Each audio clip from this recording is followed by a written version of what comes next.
स्वर कथा चैनल के सभी बंधुओं को संतोष कुमार शर्मा का बहुत बहुत नमस्कार। और राम तो सबके हैं कि 5वें एपिसोड में आप सभी का बहुत बहुत स्वागत।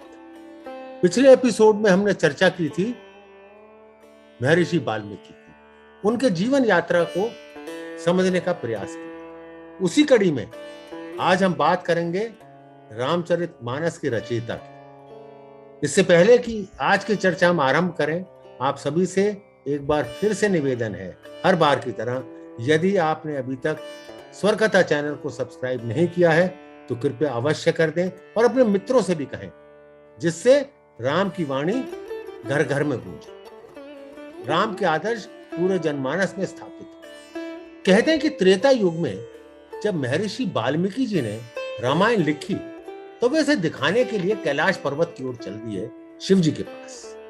बीच रास्ते में उन्हें हनुमान जी मिले। उन्होंने देखा कि हनुमान जी ने पहले से ही उनसे बहुत ही उत्कृष्ट हनुमत रामायण पत्थरों पर नाखून से कुरेद कुरेद कर लिख दी। यह देखकर वाल्मीकि जी हताश हुए। उन्होंने सोचा कि यदि हनुमान जी की रामायण लोगों के सामने आ गई तो मेरी रामायण को कौन पढ़ेगा, कौन ध्यान देगा। हनुमान जी उनके उदासी भरे चेहरे को देखकर समझ गए उनकी उदासी का कारण। उन्होंने तुरंत सब चट्टानों को उठाया जिस पर उनकी रामायण कुरेद कुरेद कर लिखी गई थी और उसे समुद्र में डुबो दिया। हनुमान जी के इस बलिदान को देखकर वाल्मीकि जी हतप्रभ रहे और बहुत ही प्रभावित हुए। उन्होंने तभी हनुमान जी को वचन दिया कि वे भविष्य में फिर से जन्म लेंगे और उस जन्म में वे रामायण को इससे भी बेहतर और विस्तृत रूप में लिखेंगे। परंतु उन्होंने हनुमान जी से एक वायदा भी लिया कि उसमें हनुमान जी का भी योगदान रहेगा और उनके योगदान को पूर्ण रूप से दिखाया जाए। कलयुग में कहते हैं जो तुलसीदास जी हुए हैं वो कोई और नहीं, महर्षि वाल्मीकि जी के ही अवतार हैं, उन्हीं के रिकार्नेशन। तो आइए आरंभ करते हैं तुलसीदास जी की कथा।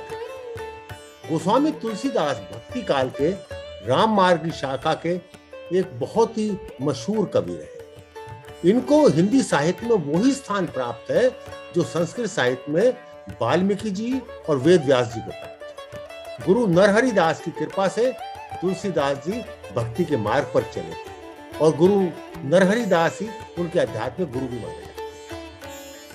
और तुलसीदास जी ने शिक्षा प्राप्त की काशी के शेष सनातन जी महाराज से, जो उनके शिक्षा के गुरु माने जाते। गोस्वामी जी के जन्म के विषय में भी अनेक मतभेद। कुछ लोग इनको कासगंज में पैदा हुआ मानते हैं, लेकिन अधिकतर विद्वान तुलसीदास जी का जन्म 1511 ईस्वी में संवत 1589 को उत्तर प्रदेश के चित्रकूट जिले के राजापुर में हुआ मानते हैं। इनके पिताजी का नाम था आत्माराम दुबे और माताजी का नाम था तुलसी। तुलसीदास जी के बचपन का नाम था राम भोला। राम भोला भी क्यों पड़ा? कहते हैं जब तुलसीदास जी का जन्म हुआ तो रोने की बजाय इनके मुंह से निकला राम और इसीलिए इनका नाम रखा गया राम भोला।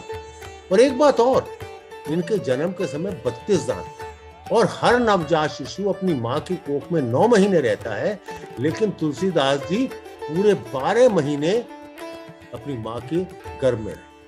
इनके जीवन के बारे में कहा जाता है, जो इनकी स्थान और जन्म की तारीख को तय करता है, 1554 से कालंदी के तीर श्रावण शुक्ला सप्तमी तुलसी धरियो शरीर। कई विद्वानों का मानना है इनका गोत्र पाराशर था, कई इनको सरयुपरायण ब्राह्मण मानते हैं, कुछ लोग इनको कान्यकुब्ज ब्राह्मण तो कुछ सांडे ब्राह्मण।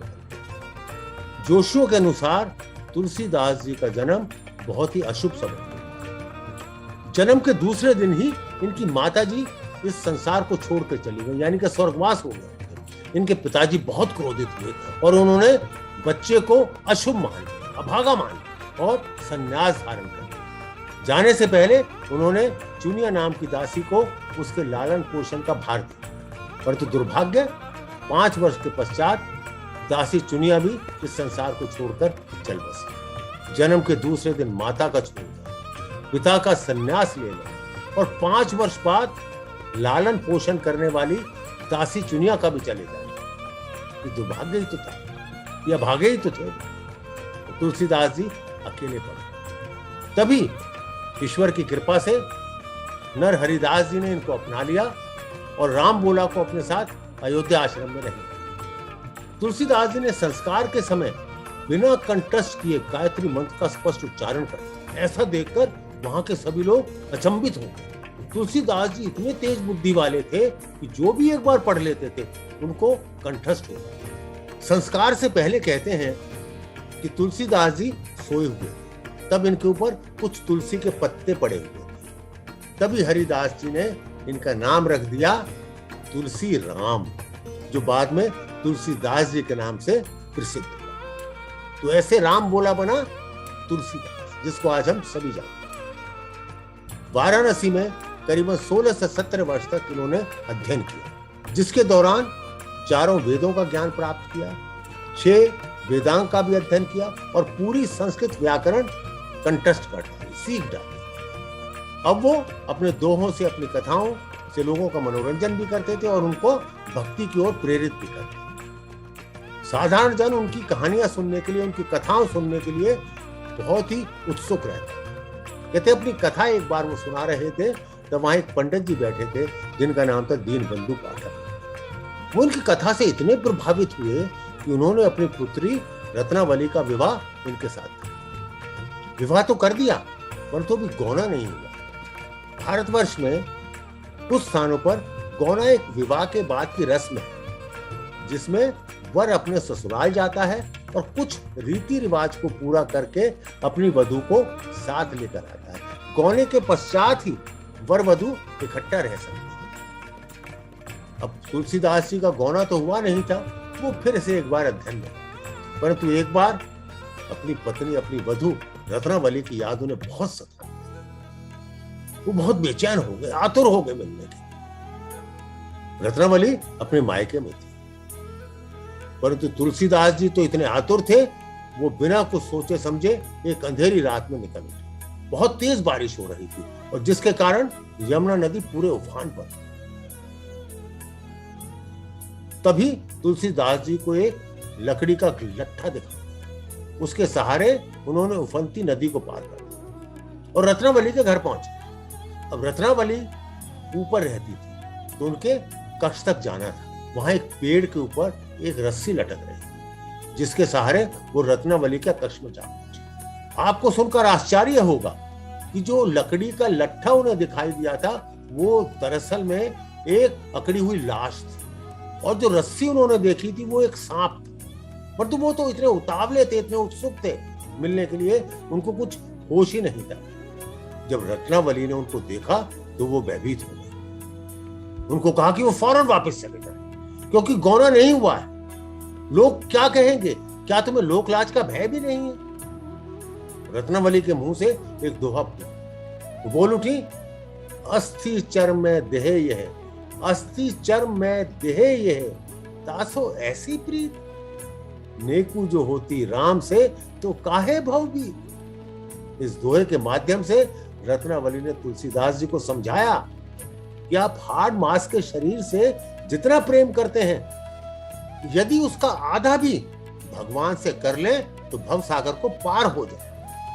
तुलसीदास जी का जीवन ही बदल गया। उन पर इस दोहे का इतना प्रभाव पड़ा कि उन्होंने अपना संसारिक जीवन त्याग दिया और गांव आ गए और वहां साधु बनकर लोगों को राम कथा सुनाने लगे। संवत 1631 का प्रारंभ हुआ था। बहुत ही शुभ दिन था। देव योग से उस वर्ष राम नवमी के दिन वैसा ही योग आया जैसा त्रेता युग में राम जी के जन्मदिन के दिन। उसी दिन देव योग से प्रातःकाल तुलसीदास जी ने श्री रामचरितमानस की रचना प्रारंभ की। 2 वर्ष 7 महीने और 26 दिन में यह अद्भुत ग्रंथ संपन्न हुआ, और संपन्न भी उस दिन हुआ जिस दिन राम विवाह का मुहूर्त। उसी दिन 7 कांड हुए। ईश्वर से प्रेरणा पाकर तुलसीदास जी काशी की ओर चले। वहां उन्होंने भगवान विश्वनाथ और अन्नपूर्णा को श्री रामचरितमानस को सुना, और रात को वो पुस्तक विश्वनाथ मंदिर में रख दी गई। परंतु जब प्रातःकाल मंदिर के दरवाजे यानी कि पट खोले गए तो पुस्तक पर लिखा हुआ पाया गया, सत्यम शिवम सुंदरम, जिसके नीचे कहते हैं भगवान शंकर की सही थी, पुष्टि थी। और इतिहासकारों का मानना है कि उस समय वहां उपस्थित लोगों ने सत्यम शिवम सुंदरम की आवाज भी कानों से सुनी। उधर जो काशी के पंडित थे उनके मन में ईर्ष्या उठी। उन्होंने सोचा कि इस पुस्तक को ही नष्ट कर दिया जाए और पुस्तक को चुराने के लिए 2 चोर भी भेज दिए। तुलसीदास जी अपनी कुटिया में सो रहे थे। जब चोर वहां पहुंचे तो कुटी के आसपास 2 युवक धनुष बाण लिए पहरा दे रहे थे और दोनों ही बड़े सुंदर थे, एक श्याम वर्ण का, दूसरा गौर का। उनके दर्शन करते ही चोरों की बुद्धि ही शुद्ध हो गई और उन्होंने उसी समय चोरी करना छोड़ दिया और भगवान के भजन में लगे। जब तुलसीदास जी को इस विषय में ज्ञात हुआ तो उन्होंने अनुभव किया कि भगवान को उनके कारण बहुत ही कष्ट हुआ और उन्होंने अपनी पूरी कुटी का सारा सामान लुटा और अपनी पुस्तक अपने मित्र टोडरमल, आप लोग सभी जानते हैं कि टोडरमल अकबर के 9 रत्नों में से एक थे और वो तुलसीदास जी के समकालीन भी थे और मित्र भी थे, उनके वहां रखा और अपनी विलक्षण स्मरण शक्ति से दूसरी पुस्तक लिखता है और उसी की और भी नकल तैयार होने लगी। मांग दिन ब दिन बढ़ने लगी। उधर काशी के पंडित और भी बेचैन हो गए। उन्होंने श्री मधुसूदन सरस्वती नाम के महापंडित, जो बहुत ही विद्वान थे, उनको पुस्तक देकर कहा कि आप अपनी राय इस पुस्तक पर करें। वो चाहते थे कि मधुसूदन जी इसकी निंदा करें, परंतु मधुसूदन जी तो उस पुस्तक को पढ़कर इतने प्रभावित हुए, उन्होंने लिखा कि काशी के आनंद वन में तुलसीदास साक्षात तुलसी का पौधा है। उनकी काव्य मंजरी बड़ी मनोहर है, जिस पर श्री राम रूपी भंवरा सदा मंडराता है। पंडित अब और भी परेशान थे। उन्होंने एक और उपाय सोचा कि तुलसीदास जी को नीचे दिखाया।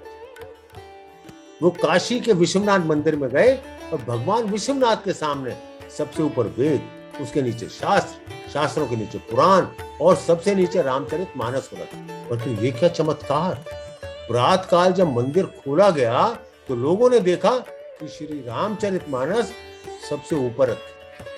अब तो सभी पंडित बहुत लज्जित, वह सब तुलसीदास जी के चरणों में गिर गए और क्षमा मांगी। तुलसीदास जी अपने आखिरी समय में काशी के विख्यात घाट ऐसी घाट पर चले और हनुमान जी की आज्ञा से, हनुमान जी की कृपा से उन्होंने विनय पत्रिका नाम की एक अपनी अंतिम पुस्तक लिखी और उसे भगवान को समर्पित कर दिया।